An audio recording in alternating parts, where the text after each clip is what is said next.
ವಿದ್ಯುತ್ ಪೂರೈಕೆ ಸಮಸ್ಯೆ ಆಗ್ತಾ ಇದೆ. ಈ ಹಿನ್ನೆಲೆ ನಿಂತಲ್ಲೇ ನಿಲ್ತಾ ಇದೆ ರೈಲುಗಳು. 4 ಗಂಟೆಗೂ ಹೆಚ್ಚು ಕಾಲ ನಿಂತಿರುವಂತಹ ರೈಲುಗಳು ಧಾರವಾಡ ಜಿಲ್ಲೆ ಅಳ್ನಾವರ ಸ್ಟೇಷನ್ ನಲ್ಲಿ ನಡೆದಿರುವಂತಹ ಒಂದು ಘಟನೆ ಇದು. Bengaluru to Belagavi express, Rani Chennamma express rail ನಿಂತಲ್ಲೇ ನಿಲ್ತಾ ಇದೆ.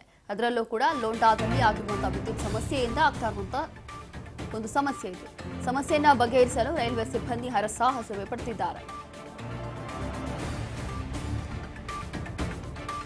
Bengaluru to Belagavi express, Rani Chennamma express rail ಏನಿದೆ ಇದು ನಿಲ್ತಲ್ಲೇ ನಿಂತಿದೆ ಅನ್ನೋದು ಗೊತ್ತಾಗ್ತಾ ಇದೆ.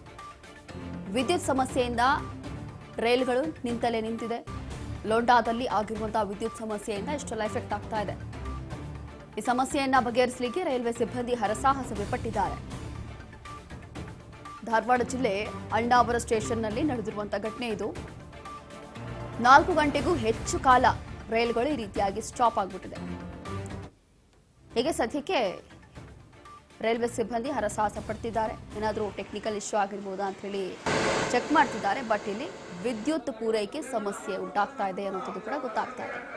ಹಾಗಾಗಿ 4 ಗಂಟೆಗೂ ಹೆಚ್ಚು ಕಾಲ ರೈಲುಗಳು ನಿಂತಲ್ಲೇ ನಿಲ್ತಾ ಇದೆ. ಇದರಿಂದ ಪ್ರಯಾಣಿಕರು ಎಷ್ಟೆಲ್ಲ ಪರದಾಡಿರ್ಬೋದು ಅಥವಾ ಎಷ್ಟೆಲ್ಲ ಪ್ರಯಾಣಿಕರಿಗೆ ಸಮಸ್ಯೆ ಆಗಿರ್ಬೋದು ಅಂತ ಹೇಳಿ ನಾವು ಯೋಚನೆ ಕೂಡ ಮಾಡಲಿಕ್ಕೆ ಆಗೋದಿಲ್ಲ. ಕಾರಣ ಏನು ಅಂತಂದರೆ ಬೆಂಗಳೂರು ಟು ಬೆಳಗಾವಿ ಎಕ್ಸ್‌ಪ್ರೆಸ್ ಏನಿದೆ, ರಾಣಿ ಚೆನ್ನಮ್ಮ ಎಕ್ಸ್‌ಪ್ರೆಸ್ ರೈಲು ಪ್ರತಿದಿನ ಅತಿ ಹೆಚ್ಚಾಗಿ ಜನ ಟ್ರಾವೆಲ್ ಮಾಡುವಂಥದ್ದು ಅಥವಾ ಪ್ರಯಾಣ ಮಾಡುವಂಥ ರೈಲುಗಳಿದೆಲ್ಲವೂ ಕೂಡ.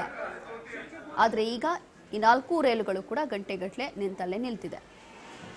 ಹಾಗಾಗಿ ಸದ್ಯಕ್ಕೆ ಇಲ್ಲಿರುವಂಥ ರೈಲ್ವೆ ಸಿಬ್ಬಂದಿ ಈಗ ಏನು ಸಮಸ್ಯೆ ಆಗ್ತಾ ಇದೆ ಅಂತ ಹೇಳಿ ಸಮಸ್ಯೆ ಬಗೆಹರಿಸಲಿಕ್ಕೆ ಹರಸಾಹಸ ಪಟ್ಟಿದ್ದಾರೆ.